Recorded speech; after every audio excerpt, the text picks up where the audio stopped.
ചന്ദ്രവിലാസം കോവിലകത്തെ ആ രഹസ്യമുറിയിൽ ബോധരഹിതയായി കിടന്നിരുന്ന നിദ്ര കണ്ണുകൾ തുറക്കുമ്പോൾ അവൾ മറ്റെവിടെയോ ആയിരുന്നു. താനൊരു കട്ടിലിൽ കിടക്കുകയാണെന്ന് മനസ്സിലാക്കി അവൾ അമ്പരപ്പോടെ ചുറ്റും നോക്കി. തൊട്ടുമുന്നിൽ ഒരു കസേരയിൽ കാലുകൾ കൂട്ടിവെച്ച് യാതൊരു ഭാവവ്യത്യാസമില്ലാതെ തന്നെ ഉറ്റുനോക്കുന്ന ആദ്യ കണ്ട നിമിഷം അവളുടെ ശരീരമാകെ ഒന്ന് വിറച്ചു. സ്വാഭാവികമായി അവളുടെ കൈകൾ വയറിനെ പൊതിഞ്ഞു. ഗർഭസ്ഥ ശിശുവിനെ സംരക്ഷിക്കാനുള്ള ഒരമ്മയുടെ ആ പ്രവൃത്തി അവളിൽ നിന്നറിയാതെ സംഭവിച്ചു. പരിഭ്രമത്തോടെ അവൾ കട്ടിലിൽ നിന്ന് പതിയെ എഴുന്നേറ്റിരുന്നു. ആദിയുടെ നിശബ്ദമായ നോട്ട് അവളുടെ ഉള്ളിൽ പറഞ്ഞറിയിക്കാനാകാത്ത ഭയം നിറച്ചു. എന്നാൽ അത് വെറും ഇന്നത്തെ ആദിയെ കണ്ടുള്ള ഭയമായിരുന്നില്ല. അല്പസമയം മുമ്പ് ആ രഹസ്യമുറിയുടെ ചുവരിൽ കണ്ട നൂറ്റാണ്ടുകൾ പഴക്കമുള്ള ആ ചിത്രത്തിലെ മുഖം അവളുടെ ഓർമ്മയിലൂടെ മിന്നി മറഞ്ഞു. ആര്യനെയും മുല്ലയെയും വേർപെടുത്തി അവരുടെ ജീവിതം തകർത്ത ആദിദേവന്റെ അതേ മുഖഛായ, അതേ കണ്ണുകൾ, അതേ നോട്ടം. ആദിയുടെ മുഖത്ത് അത് വീണ്ടും കണ്ട നിമിഷം കഴിഞ്ഞ ജന്മത്തിലെ ഓർമ്മകൾ അവളുടെ ഉള്ളിൽ കൊടുങ്കാറ്റ് പോലെ ഉയർന്നു. ഇവൻ ആദിദേവ്. മനസ്സ് മന്ത്രിച്ച ആ വാക്കുകൾ അതരങ്ങളിലേക്ക് എത്തും മുൻപേ അവൾ അവയെ വിഴുങ്ങി. ഉള്ളിൽ കത്തിനിന്ന ഭയവും കഴിഞ്ഞ ജന്മത്തിൻ്റെ ഓർമ്മകൾ സമ്മാനിച്ച പകയും എല്ലാം അവൾ ഹൃദയത്തിൻ്റെ ആഴങ്ങളിലേക്ക് ഒളിപ്പിച്ചു. മുഖത്ത് നിർബന്ധിച്ചൊരു ചെറുപുഞ്ചിരി വരുത്താൻ ശ്രമിച്ചുകൊണ്ട് അവൾ ആദിയെ നോക്കി. പക്ഷേ ആ പുഞ്ചിരിക്ക് പിന്നിൽ വിറച്ചത് അവളുടെ ചുണ്ടുകൾ മാത്രമായിരുന്നില്ല. വീണ്ടും ഒരിക്കൽ തൻ്റെ പ്രണയത്തെയും തൻ്റെ ജീവിതത്തെയും ഇപ്പോൾ തൻ്റെ ഉദരത്തിൽ വളരുന്ന കുഞ്ഞിനെയും കവർന്നെടുക്കാൻ വിധി തൻ്റെ മുന്നിൽ നിർത്തിയ ആ ശത്രുവിനെ തിരിച്ചറിഞ്ഞ ഒരു ആത്മാവിൻ്റെ ഭയമായിരുന്നു അത്. ആദ്യേട്ടാ, നമ്മളിതെവിടെയാ? അമ്മ എവിടെ? ബെഡിൽ നിന്ന് എഴുന്നേറ്റവൾ വാതിലിനരികിലേക്ക് നടക്കാൻ നേരം ആദിയുടെ കരങ്ങൾ അവളുടെ കയ്യിൽ മുറുകി. അവൾ തിരിഞ്ഞു നോക്കിയതും ആദിയുടെ ചുണ്ടിൽ ഒരു തരം ചിരി വിരിഞ്ഞു. ഒരു തരം കൗശലക്കാരൻ്റെ ചിരി. ആ ചിരി കണ്ട നിമിഷം നിദ്രയുടെ ഹൃദയം ഒന്ന് നിലച്ചതുപോലെ തോന്നി. ആദിയുടെ വിരലുകളുടെ പിടി അവളുടെ കൈത്തണ്ടയിൽ മുറുകിക്കൊണ്ടിരുന്നു. ആദ്യേട്ട വിടൂന്നേ, വിറയുന്ന ശബ്ദത്തിൽ അവൾ പറഞ്ഞു. എന്നാൽ ആദിയുടെ മുഖത്തെ ചിരി മാഞ്ഞില്ല. എന്തിനാ ഇത്രയും പേടി നിദ്ര? ഞാൻ നിന്നെ ഉപദ്രവിക്കും എന്ന് തോന്നുന്നുണ്ടോ? ആ വാക്കുകൾക്ക് പുറമേ സൗമ്യത ഉണ്ടായിരുന്നെങ്കിലും അതിന് പിന്നിൽ ഒളിഞ്ഞിരുന്ന തണുത്ത ക്രൂരത നിദ്രയ്ക്ക് വ്യക്തമായി അനുഭവപ്പെട്ടു. അവൾ മറുപടി പറയാതെ അവൻ്റെ കണ്ണുകളിലേക്ക് നോക്കി. ആ നിമിഷം ആ കണ്ണുകളിൽ അവൾ കണ്ടത് ഇന്നലത്തെ ആദിയല്ല, നൂറ്റാണ്ടുകൾക്ക് മുൻപ് മുല്ലയുടെ ജീവിതം ചാരമാക്കിയ ആദിദേവിൻ്റെ അതേ നോട്ടം. അവളുടെ ശ്വാസം വേഗത്തിലായി. ഇല്ല, ശാന്തയാകണം. ഇപ്പോൾ ഒന്നും പുറത്ത് കാണിക്കരുത്. അവൾ മനസ്സിനെ സ്വയം നിയന്ത്രിക്കാൻ ശ്രമിച്ചു. സ്വന്തം വയറിലേക്ക് ഒന്ന് നോക്കി അവൾ കുഞ്ഞിനെ സംരക്ഷിക്കണമെന്ന ഒറ്റ ചിന്തയിൽ ധൈര്യം സംഭരിച്ചു. ആദ്യേട്ട, എനിക്കെൻ്റെ അമ്മയെ കാണണം. ദയവായി എന്നെ വീട്ടിലേക്ക് കൊണ്ടുപോകും. ആദ്യ പതിയെ എഴുന്നേറ്റു. അവൻ അവളുടെ ചുറ്റും മന്ദഗതിയിൽ നടന്നു. വീട്ടിലേക്കോ? അവൻ ചെറുതായി ചിരിച്ചു. ഇപ്പോൾ നിനക്ക് വീട്ടിലേക്ക് പോവാൻ കഴിയില്ല. ആ വാക്കുകൾ കേട്ടതും നിദ്രയുടെ മുഖത്തെ നിറം മങ്ങി. എന്താ എന്താ പറഞ്ഞ? കാരണം അതും പറഞ്ഞ് ആദി അവളുടെ മുഖത്തേക്ക് ചേർന്ന് നിന്നു. നിദ്ര, ഇനി നിന്റെ ജീവിതത്തെക്കുറിച്ചുള്ള തീരുമാനങ്ങൾ എടുക്കുന്നത് നീയല്ല. ഒരു നിമിഷം നിർത്തിയ ശേഷം അവൻ തുടർന്നു. ഞാനാ. അവനത് പറഞ്ഞതും നിദ്ര അറിയാതെ ഒരു പടി പിന്നിലേക്ക് നീങ്ങി. പക്ഷെ പിന്നിൽ ചുമരായിരുന്നു. രക്ഷപ്പെടാൻ വഴിയില്ല. അവളുടെ കണ്ണുകൾ മുറിയാകെ പരതി. വാതിൽ, ജനാല, പുറത്തേക്കുള്ള ഒരു ചെറിയ വഴി പോലും അവൾ തിരഞ്ഞു. അത് ശ്രദ്ധിച്ച ആദ്യ വീണ്ടും പുഞ്ചിരിച്ചു. എനിക്കറിയാം നിദ്ര, നിനക്കിപ്പോൾ എല്ലാം അറിയാം. എല്ലാം? എന്തറിയാമെന്ന്? എനിക്കൊന്നും മനസ്സിലാവുന്നില്ല. ആദ്യേട്ടൻ എന്തൊക്കെയാ പറയുന്നേ? എനിക്ക് വീട്ടിലേക്ക് പോകണം. എന്നെ എന്തിനാ ഇവിടെ കൊണ്ടുവന്നത്? ഉള്ളിലെ ഭയം പുറത്ത് കാണിക്കാതെ അവൾ ധൈര്യം സംഭരിച്ചുകൊണ്ട് പറഞ്ഞതും മറുപടിയായി കിട്ടിയത് ഒരു തരം പൊട്ടിച്ചിരിയായിരുന്നു. ആ ചിരി അവളിലെ ഭയം ഇരട്ടിപ്പിച്ചു. നിന്റെ മുഖത്തെ ഭയം അത് വിളിച്ചോതുന്നുണ്ട്. നിനക്ക് എല്ലാം അറിയാമെന്ന്. നീ എന്തിനാണ് നിദ്ര ആ മുറിയിൽ ചെന്നത്? ഞാൻ വെറുതെ. ആദി പതിയെ അവളുടെ മുന്നിലേക്ക് വന്നു. അവൻ്റെ കണ്ണുകളിൽ വിചിത്രമായൊരു തിളക്കമുണ്ടായിരുന്നു. വെറുതെയാണല്ലേ?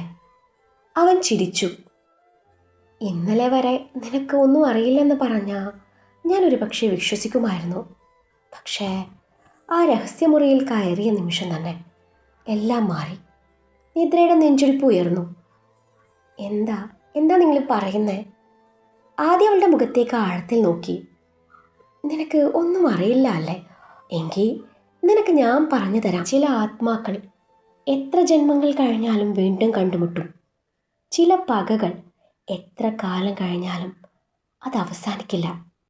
ആ വാക്കുകൾ കേട്ടതും നിദ്രയുടെ വിരലുകൾ അറിയാതെ തൻ്റെ വയറിനുമേൽ മുറുകി.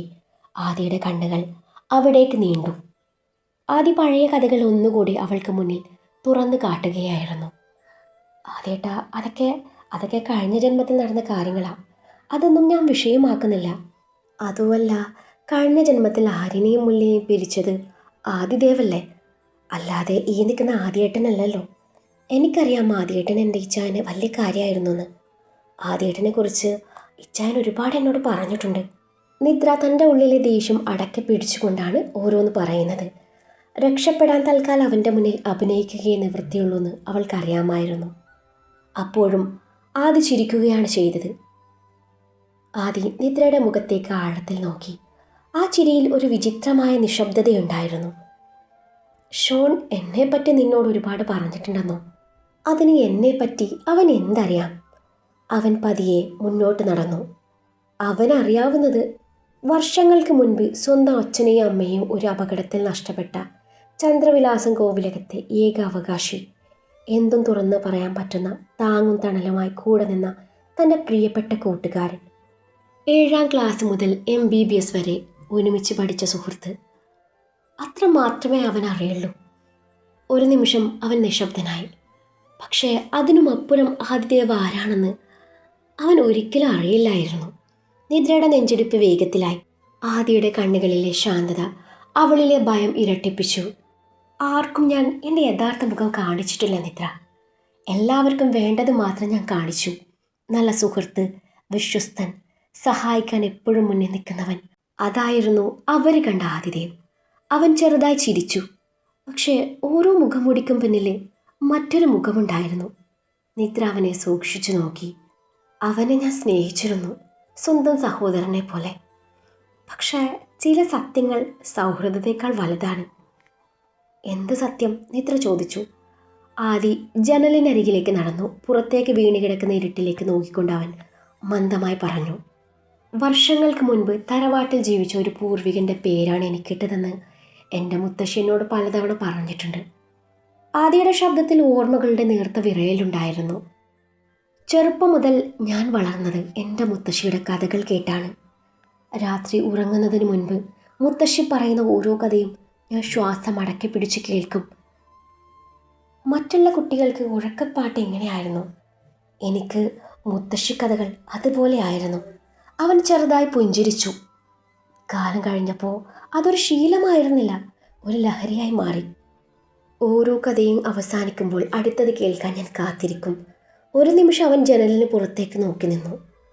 അങ്ങനെ ഒരു രാത്രിയിലാണ് നൂറ്റാണ്ടുകൾക്ക് മുമ്പ് ചന്ദ്രവിലാസം കോവിലകത്ത് ജീവിച്ചിരുന്ന ഒരു പെൺകുട്ടിയുടെ കഥ മുത്തശ്ശി ആദ്യമായി പറഞ്ഞത്. നിദ്ര അറിയാതെ മുന്നോട്ട് ചാഞ്ഞു. ആ പെൺകുട്ടിയുടെ പേര് മുല്ല. ആ പേര് ഉച്ചരിച്ച നിമിഷം ആദിയുടെ കണ്ണുകളിൽ പറയാനാകാത്തൊരു വികാരം മിന്നി മറഞ്ഞു. മുത്തശ്ശി പറഞ്ഞതുപോലെ മുല്ല സാധാരണ ഒരു പെൺകുട്ടി ആയിരുന്നില്ല. അവളുടെ മനസ്സ് ഒരു ചുവരുകൾക്കുള്ളിൽ ഒതുങ്ങിയിരുന്നില്ല. പക്ഷികളോട് സംസാരിക്കുന്ന, മഴയെ പ്രണയിക്കുന്ന, പൂക്കളെ സ്വന്തം കൂട്ടുകാരിയായി കാണുന്ന ഒരു നിഷ്കളങ്ക ആത്മാവ്. അവനൊരു ദീർഘനിശ്വാസം എടുത്തു. അവളുടെ ബാല്യം കേൾക്കുമ്പോൾ അറിയാതെ ഞാൻ അവളെ മനസ്സിൽ കാണാൻ തുടങ്ങി. മുത്തശ്ശി ഓരോ രംഗവും പറയുമ്പോൾ അത് കഥയായി തോന്നിയില്ല, ഞാൻ നേരിട്ട് കണ്ട ഒരു ഓർമ്മകൾ പോലെ തോന്നി. നിദ്രയുടെ നെറ്റി ചുളിഞ്ഞു. ആദ്യമൊക്കെ അത് വെറും ഭാവനയാണെന്ന് കരുതി. പക്ഷേ ഓരോ ദിവസവും മുല്ല എന്ന പേരെൻ്റെ മനസ്സിൽ കൂടുതൽ ആഴത്തിൽ പതിഞ്ഞു. ആദി പതിയെ തിരിഞ്ഞ് നിദ്രയെ നോക്കി. ആ കഥ എൻ്റെ ജീവിതം തന്നെ മാറ്റിമറിക്കുമെന്ന് അന്ന് ഞാൻ ഒരിക്കലും കരുതിയിരുന്നില്ല. മുറിയാകെ വീണ്ടും നിശബ്ദത പടർന്നു. ആദിയുടെ അടുത്ത വാക്കുകൾ കേൾക്കാൻ നിദ്രയുടെ ഹൃദയം അസ്വാഭാവികമായി മിടിച്ചുകൊണ്ടിരുന്നു. ആദി ഒരു ദീർഘനിശ്വാസം എടുത്തു. അവൻ്റെ കണ്ണുകൾ എവിടെയോ ഭൂതകാലത്തിലേക്ക് ഒഴുകിപ്പോയിരുന്നു. കഥകളോടുള്ള എൻ്റെ അമിത പ്രണയം അച്ഛനും അമ്മയ്ക്കും ഒരിക്കലും ഇഷ്ടമായിരുന്നില്ല. പഠനത്തിൽ പോലും ഞാൻ ശ്രദ്ധിക്കാതെയായി. ഒടുവിൽ എന്നെ ദൂരെയുള്ള ഒരു സ്കൂളിൽ ചേർത്തു. അവിടെയുള്ള ഒരു ബന്ധുവീട്ടിൽ താമസിച്ചായിരുന്നു പഠനം. അവൻ മന്ദഹസിച്ചു. അങ്ങനെ വീട്ടിൽ നിന്ന് അകന്നപ്പോൾ അച്ഛനോടും അമ്മയോടുണ്ടായിരുന്ന അടുപ്പം പതിയെ അകന്നു. ആ അകലം പിന്നെ പറയാനാകാത്ത ഒരു ദേഷ്യമായി മാറി. ഒരു നിമിഷം നിശബ്ദനായി നിന്ന ശേഷം അവൻ തുടർന്നു. അവിടെ വെച്ചായിരുന്നു ഷോണിനെയും അജുവിനെയും ഞാൻ കണ്ടുമുട്ടിയത്. അവരെ എൻ്റെ ജീവിതത്തിലേക്ക് വന്നതോടെ ഞാൻ മറ്റൊരു ആദിയായി മാറി. ഞാൻ ചിരിക്കാൻ പഠിച്ചു, ജീവിക്കാൻ പഠിച്ചു. പക്ഷേ എൻ്റെ മനസ്സിൻ്റെ ഏറ്റവും ആഴത്തിൽ ഒരാൾ മാത്രം ജീവിച്ചിരുന്നു. അവൻ പതിയെ പറഞ്ഞു, മുല്ല. ആ പേര് ഉച്ചരിച്ചപ്പോൾ അവൻ്റെ ശബ്ദം അറിയാതെ വിറച്ചു. ഓരോ അവധിക്കാലവും എനിക്ക് ആഘോഷമായിരുന്നില്ല, കാത്തിരിപ്പായിരുന്നു. വീട്ടിലെത്തിയ മുത്തശ്ശി മുല്ലയുടെ ബാക്കി കഥ പറഞ്ഞു തരുമെന്ന് ഞാൻ വിശ്വസിച്ചിരുന്നു. അവൻ കയ്പുള്ള ഒരു ചിരി ചിരിച്ചു. പക്ഷെ ഒരു ദിവസം അച്ഛൻ മുത്തശ്ശിയെ കഥ പറയുന്നതിൽ നിന്ന് വിലക്കി. നിദ്രയുടെ മുഖം ഗൗരവമായി. ആ ദിവസം മുതൽ അച്ഛനോടുള്ള എൻ്റെ ദേഷ്യം ഇരട്ടിച്ചു. ആരും കഥ പറയുന്നില്ലെങ്കിൽ ഞാൻ തന്നെ അത് കണ്ടെത്തുമെന്ന് തീരുമാനിച്ചു. അവൻ പതിയെ ജനലിനരികിലേക്ക് നടന്നു. കോവിലകത്തിലെ ആ പഴയ ഓർമ്മകൾ സൂക്ഷിച്ചിരുന്ന ആ രഹസ്യമുറി. അവിടെയായിരുന്നു എൻ്റെ അവധി ദിവസങ്ങൾ. പൊടി പിടിച്ച പെട്ടികളും പഴകിയ താളുകളും പഴയ രേഖകളും ഒന്നും ഞാൻ വിട്ടില്ല. ഒരു നിമിഷം കണ്ണുകളടച്ച ശേഷം അവൻ പറഞ്ഞു, 10ാം ക്ലാസ് പഠിക്കുന്ന സമയത്താണ് അവിടെ നിന്ന് എനിക്ക് മുല്ലയുടെ ആദ്യ ചിത്രങ്ങൾ കിട്ടിയത്. അവൻ്റെ മുഖത്ത് പറയാനാകാത്തൊരു പുഞ്ചിരി വിരിഞ്ഞു. വർഷങ്ങൾക്ക് മുൻപ് ആരോ സ്വന്തം ജീവനേക്കാൾ സ്നേഹിച്ച് വരച്ച ചിത്രങ്ങൾ. അവൻ ശബ്ദം താഴ്ത്തി. യുവതിയായ മുല്ല. നിദ്ര ശ്വാസം അടക്കി പിടിച്ചു കേട്ടിരുന്നു. ആ സൗന്ദര്യം ആ 15കാരൻ്റെ മനസ്സിൽ പറഞ്ഞറിയിക്കാനാകാത്തൊരു വികാരം ഉണർത്തി. ആ കണ്ണുകളിൽ എന്തോ ഒരു പരിചിതത്വമുണ്ടായിരുന്നു. ആദ്യമായി കാണുന്ന മുഖമാണെങ്കിലും എവിടെയോ കണ്ടു മറന്ന ഒരാളെപ്പോലെ. ഓരോ രാത്രിയും ആ ചിത്രം കയ്യിൽ പിടിച്ച് മണിക്കൂറുകളോളം ഞാൻ നോക്കിയിരിക്കുമായിരുന്നു. അതൊരു സാധാരണ ചിത്രമായിരുന്നില്ല. എൻ്റെ ഹൃദയത്തിൽ പതിയെ വേരൂന്നിയ ജീവനായിരുന്നു. അവൻ നിദ്രയുടെ കണ്ണുകളിലേക്ക് നോക്കി. അന്ന് എനിക്കത് പ്രണയമാണെന്ന് പോലും അറിയില്ലായിരുന്നു. പക്ഷേ മറ്റാരേക്കാളും മുല്ല എൻ്റേതാണെന്ന് എൻ്റെ മനസ്സ് വിശ്വസിച്ചിരുന്നു. അവൻ്റെ ശബ്ദം മൃദുവായി. അവളുടെ നിഷ്കളങ്കമായ ചിരി, ആ കണ്ണുകൾ, നെറ്റിയിലെ ചന്ദനക്കുറി എല്ലാം എൻ്റെ സ്വപ്നങ്ങളിൽ നിറഞ്ഞു നിന്നു. മുറിയിൽ വീണ്ടും നിശബ്ദത പടർന്നു. അതിനുശേഷം എനിക്കൊരു ലക്ഷ്യം മാത്രമേ ഉണ്ടായിരുന്നുള്ളൂ. അവൻ പതിയെ പറഞ്ഞു, മുല്ലയുടെ കഥയുടെ ബാക്കി കണ്ടെത്തുക. 2 വർഷങ്ങൾ അങ്ങനെ കടന്നുപോയി. ഞാൻ +2 പഠിക്കുന്ന സമയം. കോവിലകത്തിലെ ഓരോ പഴയ മുറിയും പൊടി പിടിച്ച ഓരോ പുസ്തകവും പഴകിപ്പോയ ഓരോ താളും ഞാൻ അരിച്ചു പെരുക്കാൻ തുടങ്ങി. അവൻ ചെറുതായി ചിരിച്ചു. അപ്പോഴാണ് മുല്ലയുടെ കുറച്ച് ചിത്രങ്ങൾ കൂടി എൻ്റെ കയ്യിൽ കിട്ടിയത്. അവൻ്റെ ശ്വാസം വേഗത്തിലായി. ആ ചിത്രങ്ങൾ കണ്ടപ്പോൾ ലോകം മുഴുവൻ ഞാൻ മറന്നുപോയി. ആദി ഒരു നിമിഷം കണ്ണടച്ചു. ഞാൻ ആ ചിത്രത്തിൽ വിരലുകൾ കൊണ്ട് പതിയെ സ്പർശിച്ചു. എന്നെ അറിയാതെ അതിലൊരു ചുംബനം നൽകാൻ ഒരുങ്ങിയ നിമിഷം അവൻ പെട്ടെന്ന് കണ്ണു തുറന്നു. വാതിൽ തുറന്ന് മുത്തശ്ശി അകത്തേക്ക് വന്നു. നിദ്ര അറിയാതെ ഞെട്ടി. ഒറ്റ നിമിഷം കൊണ്ട് ആ ചിത്രം എൻ്റെ കയ്യിൽ നിന്ന് മുത്തശ്ശി പിടിച്ചു വാങ്ങി. ആ നോട്ടം. ആദ്യം മന്ദമായി പറഞ്ഞു, ജീവിതത്തിൽ ആദ്യമായി എൻ്റെ മുത്തശ്ശി എന്നെ അങ്ങനെ നോക്കുന്നത് ഞാൻ കണ്ടു. ഞാൻ ഒരുപാട് കെഞ്ചി ആ ചിത്രം എനിക്ക് തിരികെ താഴ്ന്നു പറഞ്ഞു. പക്ഷേ മുത്തശ്ശി കേട്ടില്ല. എന്തിനാ ഇത്രയും ആഗ്രഹമെന്ന് മുത്തശ്ശി ചോദിച്ചപ്പോൾ എനിക്ക് തന്നെ മനസ്സിലാകാത്ത എൻ്റെ വികാരം ഞാൻ അവരോട് തുറന്നു പറഞ്ഞു. എനിക്ക് മുല്ലയെ ഒരുപാട് ഇഷ്ടമാണെന്ന്. ആ വാക്കുകൾ കേട്ടതോടെ മുത്തശ്ശിയുടെ മുഖം മാറി. മുത്തശ്ശി പതിയെ ആ ചിത്രം നെഞ്ചോട് ചേർത്ത് പിടിച്ചു. ശേഷം ശാന്തമായി പറഞ്ഞു, ഈ ചിത്രം ആര്യൻ സ്വന്തം കൈകൊണ്ട് വരച്ചതാണെന്ന്. ഇതിൽ പ്രണയത്തോടെ സ്പർശിക്കാനുള്ള അവകാശം ആര്യന് മാത്രമേ ഉള്ളൂന്ന്. അന്ന് മുത്തശ്ശി ആര്യൻ്റെയും മുല്ലയുടെയും പ്രണയകഥ എനിക്ക് പറഞ്ഞു തന്നു. ആദി അന്നത്തെ തൻ്റെ ദേഷ്യം ഓർത്ത് കൈപ്പോടെ ചിരിച്ചു. മുത്തശ്ശി ആര്യൻ മരിച്ചു പോയില്ലേ, പിന്നെ എങ്ങനെയാ അയാൾ ഇതിൽ സ്പർശിക്കുക? അതൊക്കെ കഴിഞ്ഞു പോയ കഥയല്ലേ. ഇനി ഈ ചിത്രത്തിൽ സ്പർശിക്കാനുള്ള അവകാശം എനിക്കാ. മുത്തശ്ശി തന്നെയല്ല പറയാറുള്ളത്, മരിച്ചവരെ പുനർജനിക്കുമെന്ന്. മുല്ലയും പുനർജനിച്ചു കാണും. എൻ്റെ മുല്ല എവിടെയോ എന്നെയും കാത്തിരിപ്പുണ്ട്. ഈ മുല്ല ഇനി എൻ്റേതാ. മുത്തശ്ശിയുടെ കണ്ണുകൾ ചുവന്നു. ഇല്ല, ഒരിക്കലുമില്ല. മുല്ല നിൻ്റേതല്ല. മുല്ല പുനർജനിച്ചുവെങ്കിൽ ഉറപ്പായും ആര്യനും പുനർജനിച്ചിരിക്കാം. കഴിഞ്ഞ ജന്മത്തിൽ മാത്രമല്ല, 7 ജന്മങ്ങളിലും മുല്ല ആര്യനുള്ളതാ. അത് കേട്ടതും ഞാൻ ഉടനെ മറുപടി പറഞ്ഞു. അപ്പോൾ ആര്യൻ്റെ പുനർജന്മം ഞാനായിരിക്കാം. അതുകൊണ്ടാവും എനിക്ക് മുല്ലയോട് ഇത്രയും ഇഷ്ടം തോന്നുന്നത്. മുത്തശ്ശി ശക്തമായി തലയാട്ടി. ഒരിക്കലുമല്ല. അവർ ഭിത്തിയിൽ തൂങ്ങിക്കിടക്കുന്ന ഒരു പഴയ ഛായാചിത്രത്തിലേക്ക് വിരൽ ചൂണ്ടി. ദേ, അതാണ് 200 വർഷങ്ങൾക്ക് മുൻപ് ജീവിച്ചിരുന്ന ആര്യൻ്റെയും. ഈ ചിത്രത്തിന് നീയുമായി ഒരു സാമ്യമില്ല ആദി. ആ വാക്കുകൾ എൻ്റെ ഉള്ളിൽ തീ കോരി ഒഴിച്ചതുപോലെയായിരുന്നു. ദേഷ്യത്തോടെ ഞാൻ പറഞ്ഞു, ഇപ്പോൾ ഈ കോവിലകത്തിൻ്റെ അവസാന കണ്ണിയായി ശേഷിക്കുന്നത് എൻ്റെ അച്ഛൻ മാത്രമാണ്. അച്ഛൻ ഒരേയൊരു മകനാണ് ഞാൻ. ബാക്കിയെല്ലാവരും മരിച്ചു പോയില്ലേ, പിന്നെ എങ്ങനെ ആര്യൻ മറ്റൊരാളാവും? മുത്തശ്ശിയുടെ കണ്ണുകൾ നിറഞ്ഞു. അതെ, എല്ലാവരും മരിച്ചു. പക്ഷേ നിനക്കറിയാത്തൊരു സത്യമുണ്ടാതി. നിനക്കൊരു അപ്പച്ചി കൂടി ഉണ്ടായിരുന്നു.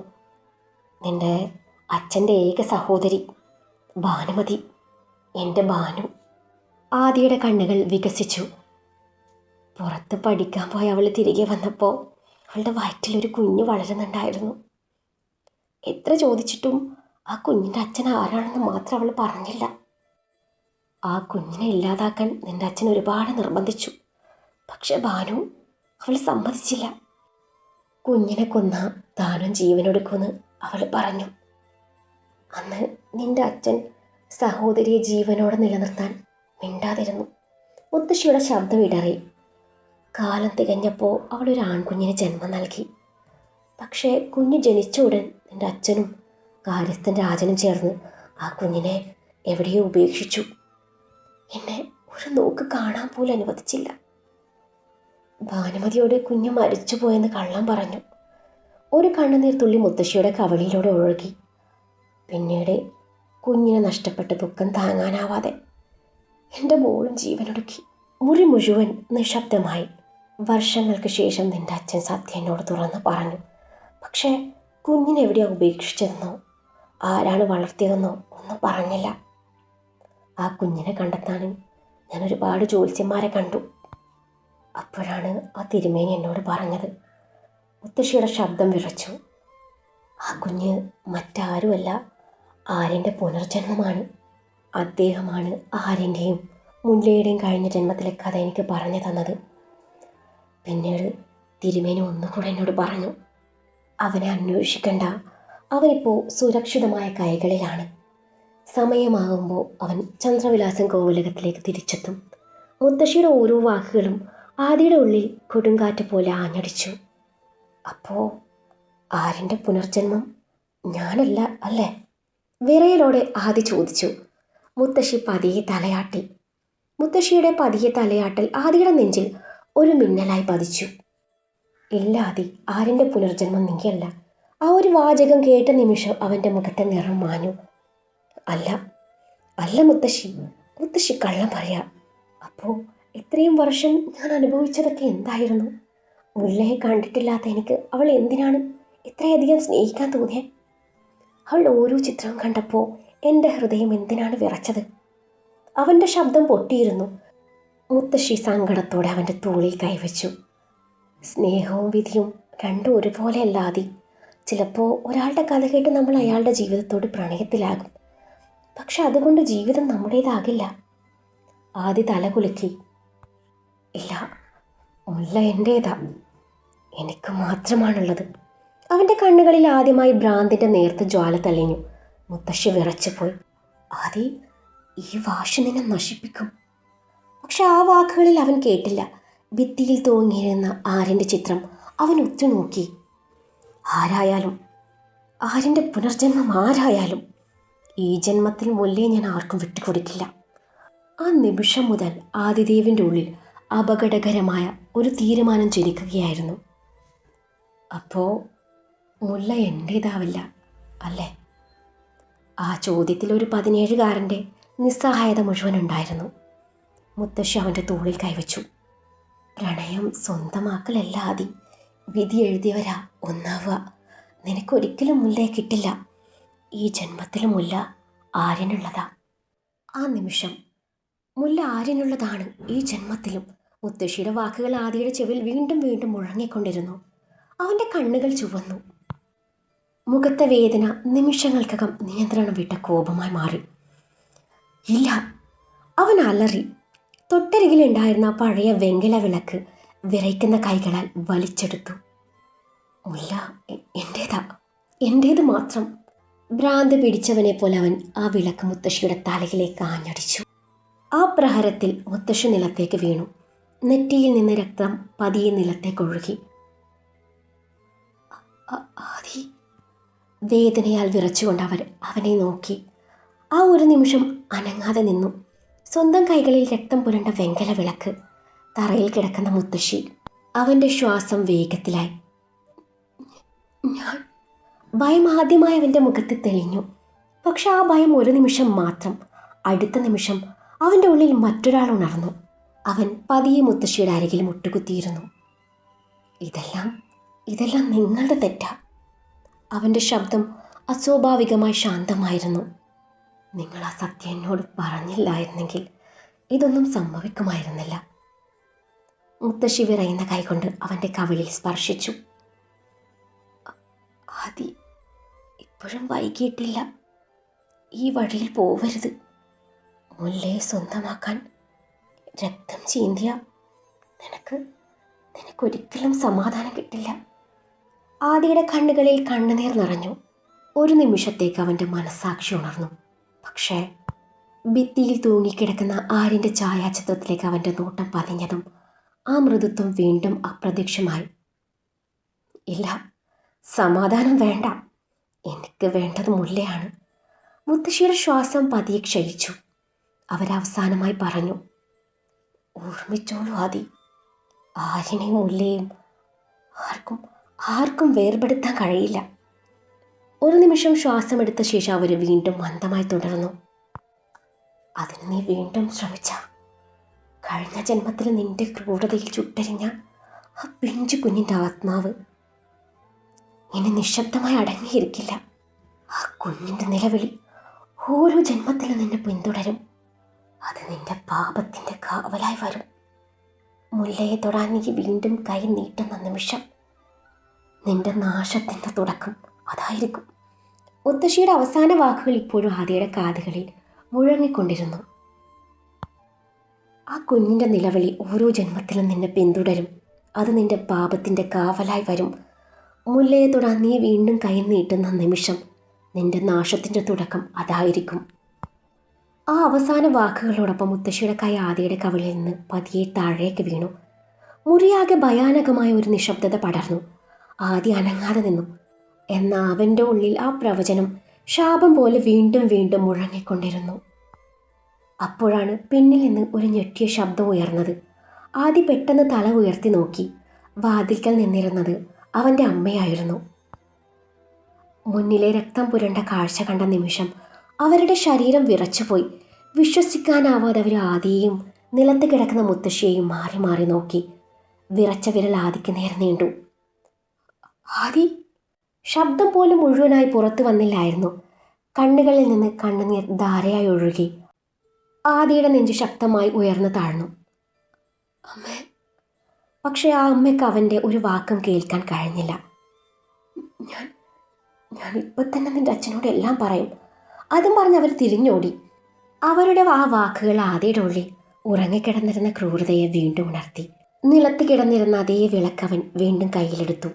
ഭ്രാന്ത് പിടിച്ചവനെ പോലെ അമ്മയുടെ പിന്നാലെ അവൻ പാഞ്ഞു. കാലൊച്ച കേട്ട് തിരിഞ്ഞു നോക്കിയ അമ്മ ഒരു നിമിഷം നിശ്ചലമായി. വിളക്ക് കയ്യിൽ മുറുകെ പിടിച്ച് രക്തം പൂണ്ട മുഖവുമായി തൻ്റെ നേർക്ക് പാഞ്ഞു വരുന്ന സ്വന്തം മകൻ. ആ കാഴ്ച അമ്മയുടെ ഹൃദയം തകർത്തു. ധൈര്യം സംഭരിച്ചവർ ആദിയെ ശക്തമായി തള്ളി മാറ്റി.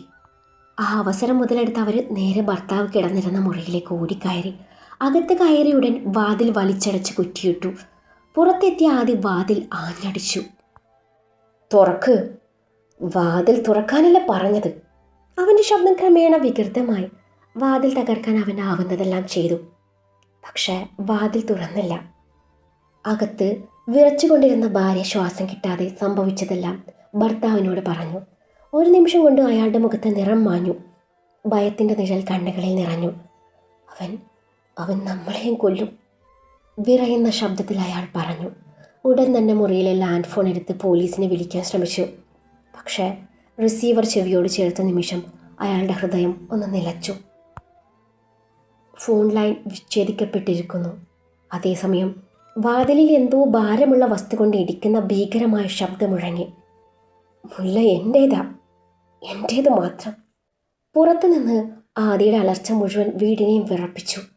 ഒരു 17-കാരൻ്റെ ശബ്ദമായിരുന്നില്ല അത്. ഭ്രാന്ത് പൂർണ്ണമായി കീഴടക്കിയ ഒരു മനസ്സിൻ്റെ നിലവിളിയായിരുന്നു. മുറിക്കുള്ളിൽ ഭയന്ന് വിറച്ചുകൊണ്ട് ആ അച്ഛനും അമ്മയും പരസ്പരം മുറുകെ പിടിച്ചിരുന്നു. ഓരോ നിമിഷവും അവസാന നിമിഷമാണെന്ന ഭയത്തിൽ മണിക്കൂറുകൾ കടന്നുപോയി. പതിയെ വാതിലിലെ അടിയുടെ ശബ്ദം നിന്നു. ആദിയുടെ നിലവിളിയും ഇല്ലാതായി. വീടാകെ വീണ്ടും നിശബ്ദത പടർന്നു. കുറച്ചു നേരം കൂടി കാത്തുനിന്ന ശേഷം ധൈര്യം സംഭരിച്ചവർ പതിയെ വാതിൽ തുറന്നു. പുറത്ത് ആരെയും കാണാനില്ല.